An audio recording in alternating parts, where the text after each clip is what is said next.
Pertamanya saya bagi pihak kerajaan mengambil kesempatan ini mengucapkan terima kasih kepada ahli-ahli yang berhormat yang mengambil bahagian dalam perbahasan usul ini.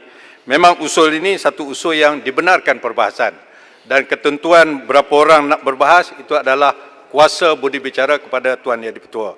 Saya ucap terima kasih kepada Yang Berhormat Port Dickson, Yang Berhormat Pasir Putih, Yang Berhormat Langkawi dan akhirnya Yang Berhormat Arau dan beberapa ahli-ahli yang mencelah antaranya Wabi Puchong, Shah Alam, Pasir Salak, Tanjung Karam, Baling, Sempurna, Muar dan Kinabatangan. Yang Berhormat Tuan Yang di-Pertua, bagi pihak kerajaan, saya ingin menyatakan dengan jelas bahawa Yang Berhormat Langkawi dan juga Yang Berhormat Port Dickson mengatakan bahawa perkara ini adalah perkara yang pertama kali di dalam sejarah Parlimen Malaysia. Memang itu benar. Tetapi, perkara yang pertama kali bukanlah perkara yang illegal. Perkara yang pertama kali boleh dilaksanakan berdasarkan kepada perlembagaan dan juga undang-undang serta peraturan yang ditetapkan di dalam Parlimen. Sebagai contohnya, dalam negara kita tak pernah berlaku Perdana Menteri interim. Tapi bila dia dah berlaku kali pertama, ianya kita terimalah. Begitulah juga masalah yang ada di depan kita bukan memecat speaker. Masalah di depan kita adalah satu usul mengosongkan kerusi speaker untuk digantikan dengan speaker yang lain. Itu perkara yang perlu dibuat. Kita baru boleh celah, boleh minta penjelasan. Berhormat Tuan Speaker, Tuan Menteri, saya minta penjelasan. Boleh minta penjelasan. Apa bezanya? Yang Berhormat Tuan Speaker, saya menyatakan bahawa usul ini pertamanya berdasarkan kepada perlembagaan. Yang Berhormat rakan bijaksana saya, Malanak Friend daripada Puchong, jangan melihat kepada standing order saja. Standing order dibuat berdasarkan perlembagaan, perkara 92. Dalam perlembagaan mengatakan bahawa, perkara 57.2 mengatakan bahawa yang di-Pertua boleh pada bila-bila masa dipilih berdasarkan kepada 3 perkara. Yang pertama, apabila Dewan Rakyat bermesyuarat buat kali pertama selepas pilihan raya umum 2018. 16/7/2018. Bila Yang Berhormat Langkawi menjadi Perdana Menteri, Yang Berhormat Langkawi menukar speaker yang ada sebelum ini kerana ianya kerajaan yang baru mengikut cita rasa kerajaan Yang Berhormat Langkawi. Yang kedua, keadaan yang kedua speaker boleh ditukar ialah apabila dia berhenti menjadi ahli Dewan Rakyat melainkan oleh sebab pembubarannya. Itu yang kedua. Ada yang ketiga. Yang ketiga disebut jika pada bila-bila masa Dewan Rakyat membuat ketetapan sedemikian. When the House resolve. Ini yang ketiga. Inilah keadaannya. Kita membawa isu pengosongan dan pemilihan speaker baru ke dalam Dewan. Bukan dipecat sewenang-wenang. Ianya mengikut standing order yang dibuat berdasarkan kepada Perlembagaan Persekutuan. Sila Puchong. Terima kasih Yang Berhormat Menteri. Yang Berhormat Menteri, saya cukup setuju dengan apa yang disebut dalam artikel 57. Tapi saya ini beri fokus kepada apa yang disebut dalam usul.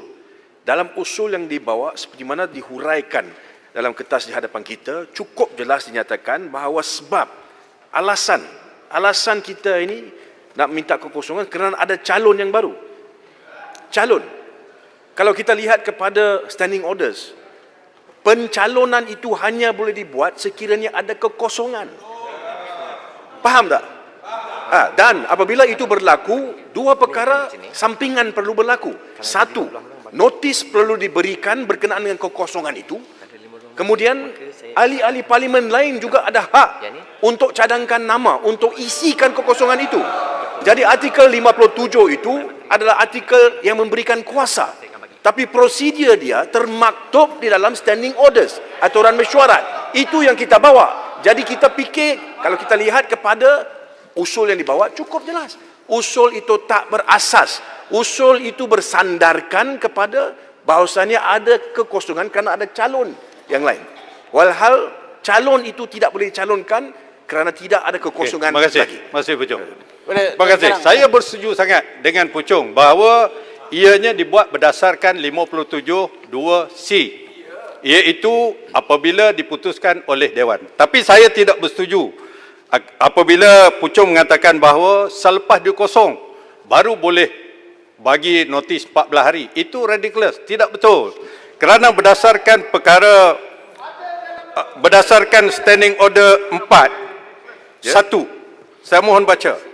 Tiap-tiap ahli yang hendak mencadangkan nama seseorang ahli atau orang yang layak dipilih menjadi ahli dipilih sebagai Tuan Ketua, hendaklah memastikan terlebih dahulu ahli itu suka berkhidmat jika ia dipilih, dan hendaklah memberitahu kepada setiausaha dengan besar sekurang-kurang 14 hari sebelum mesyuarat, bukan sebelum pengosongan.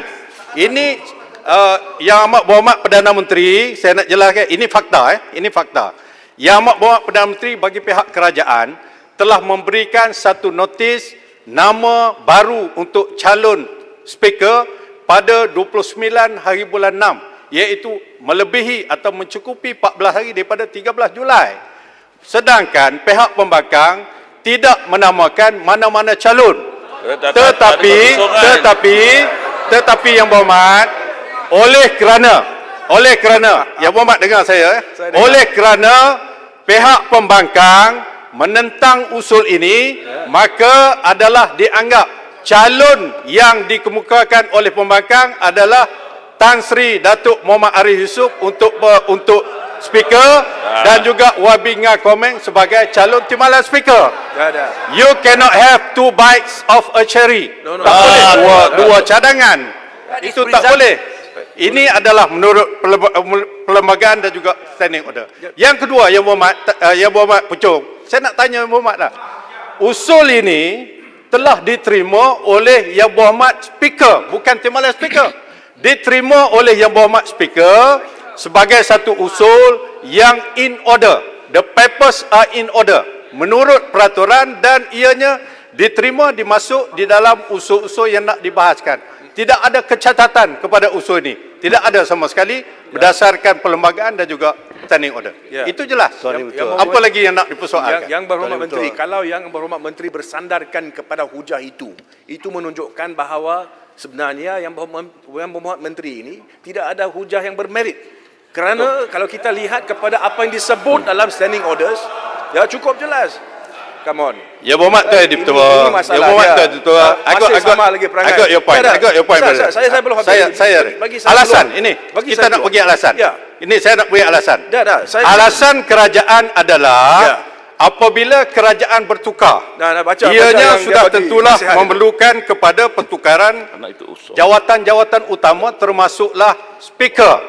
Apabila Perikatan Nasional mengambil alih kerajaan secara legal, diakui oleh Yang di-Pertuan Agong, Bukan pintu belakang. pada bulan 3 tahun 2020, pada persidangan 18 Mei 2020, kita membenarkan speaker untuk mempengerusikan persidangan kita. Kita tidak ada tukar, tidak ada pecat. Tetapi selepas itu, Yang Berhormat, selepas itu, sekejap, saya tak bagi.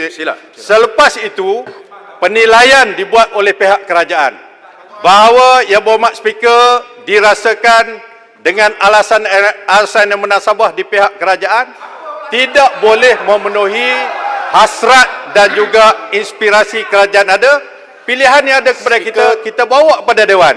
Yang Berhormat boleh mengundi sama ada saya nak beritahu sebab atau tidak. Selepas ini kita boleh mengundi. Selesai masalah. Berhormat Menteri, kami ada calon sendiri dan Yang Berhormat juga ada calon sendiri. Tak ada masalah. Okey, baik. Yang Berhormat Menteri baru bersebut.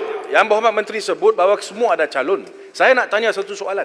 Adakah notis kekosongan diberikan kepada sesiapa? Mana notis Peraturan mesyuarat.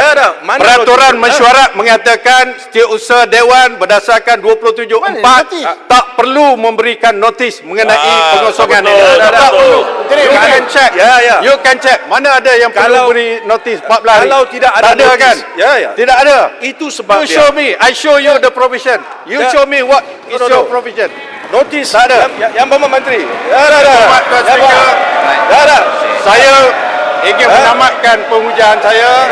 Yang pertama, usul ini berdasarkan perlembagaan dan juga standing order. Yang kedua, usul ini tidak cacat. Yang ketiga, telah diterima oleh speaker. Ini adalah masa untuk dibuat pengundian. Terima kasih. Terima kasih.